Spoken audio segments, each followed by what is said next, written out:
I'd like you to think about any sales-related question. What could that be? Well, it could be how do we make a phone call? Where do we start? How do we build our own database? Where do we get information from? What about salespeople? How do we manage that? How do we set targets? Any sales-related issue that you're currently having to deal with, and hopefully I can answer the question. As small business people, number one, most of us weren't salespeople before we started our business. We just love doing what we love doing. But as a consequence of starting our own business, we've actually got to do that thing called selling. But I try and get them to do a little bit.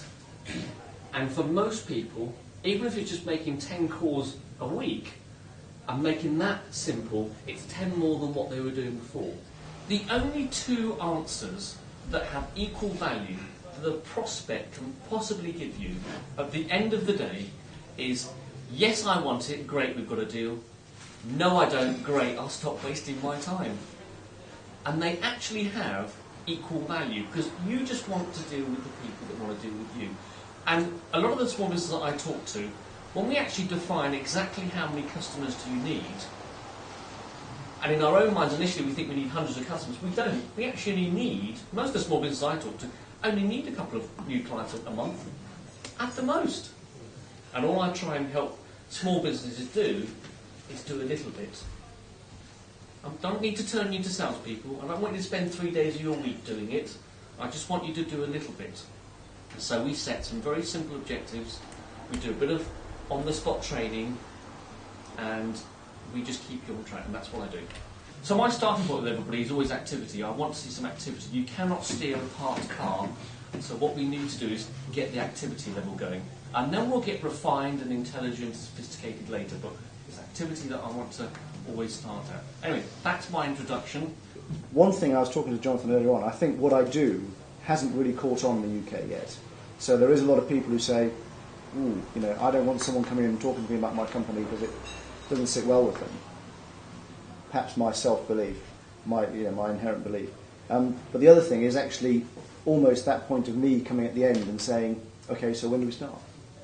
And I think that's where personally... I think that is your style of asking for the order. It's about doing the job right.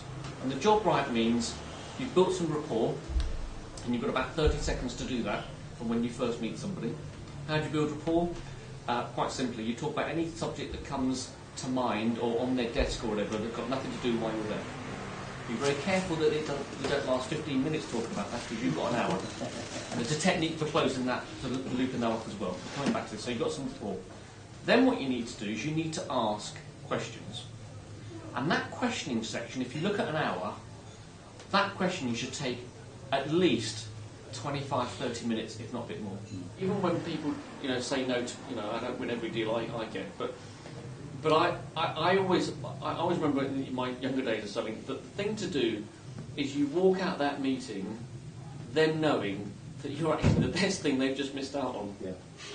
How can I treat a cold call more like a face-to-face environment? I find talking to people that I've never met before, face-to-face, no problem at all, and dead easy. As soon as they're on the end of the phone, I'm falling apart. Okay. The first thing that I always do is I like to warm people up before I'm going to call them.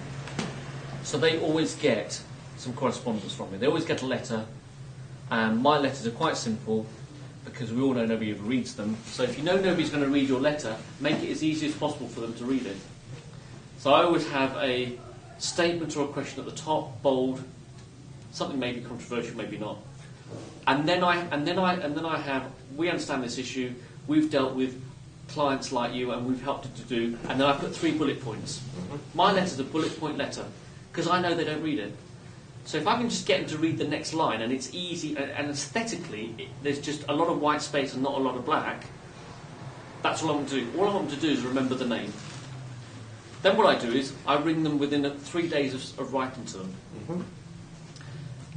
And the first thing that people do when they make phone calls is they don't actually understand what their objective is when they make the phone call. The objective, in my opinion, for most of us, when you're making a phone call, is to get an appointment. I want you to start ringing at 3:30. I want you to focus on the fact that you're just there to make an appointment, and you've got 2 minutes to do that. Okay. Any more than 2 minutes, you're having a conversation. And when I start having a conversation, here's what I say. Paul, it sounds like you're interested in what I have to offer. Clearly, I can't tell you what I do over the phone. It's impossible. I've got a couple of slots in the diary next Monday at 10 or next Thursday at 3 o'clock. I need a cup of coffee. How are you fixed? When I get questions like, well, tell me more about what you do, I'd love to. Because I would. I'd love to tell them. That's why I'm ringing them. Clearly what I do, and then I have stock answers. Clearly what I do, I can't, it's very difficult for me to, and you'll appreciate it's impossible for me to, and I say that, you'll appreciate it's impossible for me to do on the phone. That's almost like saying, Howard, don't be daft, you know I can't tell you over the phone, I've got to see you, haven't I? That's what you're really saying. Here's 2 key phrases in selling. Consistent and persistent. Write to people, ring people, see people, ask for the order. And if most salespeople just did more activity, they get more business. We'll get sophisticated later. And what do you do in a sales call? What you do is you find out what the problem is and you show them the solution. That's what you do. Networking is fabulous. I get a lot of my business through networking. It's fabulous. It's really great. But you know what? You know, we started our own businesses because we wanted control over our own destiny. That actually materialised itself in your ability to pick the phone up, because it's the only bit of control you have in your business. Because if you ring 20 people and get 4 appointments and get 2 deals, if you want 4 deals, ring 40 people. Yeah? Being simplistic about it, but that's what it's about. It's the ultimate control. And you have to have that ability to do that, because then you're in control of your business. When I was a youngster, I used to go to nightclubs and used to spot a girl after about half an hour, and for 2 hours you kind of stalked her till the slow till the slow dances came on. Exactly. I know you're familiar. Till the slowies came on, and then you went up to them and go, "Do you want to dance?" Immediate reaction, no. Why? Because that's the first contact. That was just you. Fair enough. That was the first. Then I got wise to this, and I changed my technique. And my technique went to saying hello, walking by, saying hi. Now you've broken the contact. So now, I did that a couple of times. Now then, when I said, "How do you want to dance?" They've already talked to me twice. I've touched them twice. No, let me rephrase that. You've had 2 sales touches. There you go. Just do it to me. Yeah. Now that, and my hit rate went up through the roof after I started.